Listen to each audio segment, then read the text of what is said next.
The number one question that our Constituent Services Office has gotten is what updates do we have on the state unemployment system, and do we have enough money in the UIA fund?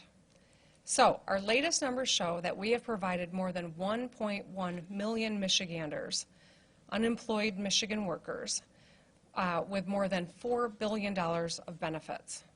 We are committed to working until every eligible worker in Michigan who applies for unemployment benefits gets them. Michigan remains near the top of states that have been impacted in terms of claims filed and percent of our workforce affected. Most of the remaining workers who have not received benefits will be eligible in the coming weeks once they complete the federal requirement to certify their claim. Michigan was one of the first states to begin the additional $600 federal payments and to allow self-employed workers to file. We've extended our call center times. We've quintupled the number of customer-facing staff so that we can assist with hundreds more in the pipeline. To ensure that everyone receives their benefits, claims are backdated and reflect the date on which the worker was laid off, regardless of how much time has passed. So you will not be penalized for it taking you a little while to get through. Now, I know that some people have had long waits, and despite this record number that we have helped, that's cold comfort if you're still trying to navigate this system. And it can be frustrating, and we will continue to work to improve.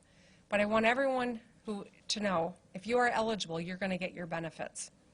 Now, in terms of the UIA fund, Michigan is positioned in better shape than most states.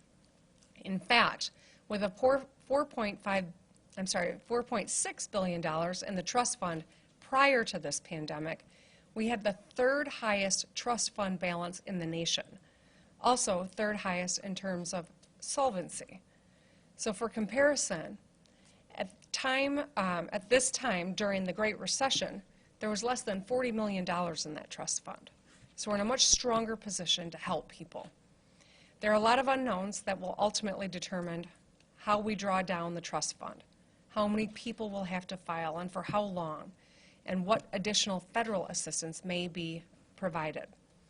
As we begin to reopen our economy, more people will be going back to work and off of unemployment.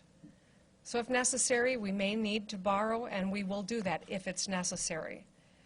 We'll borrow interest-free from the federal government through the end of the year if it becomes necessary, but at this moment it is not because of the strength that we are in.